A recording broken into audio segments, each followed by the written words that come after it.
Hello guys and welcome to Minecraft. Today we're going to learn how to make some mushroom soup. So yeah, basically what you have to do is make a bowl by putting wooden planks here, here, here, here, here, wooden planks. And basically what you're going to do is you need the planks, you need the red type of mushroom and the brown type of mushroom.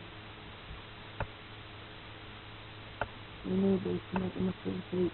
So basically what you do is put your bowl in the bottom one, the brown mushrooms in the second one, and then the red mushrooms in the top, and that's how you make the mushroom soup.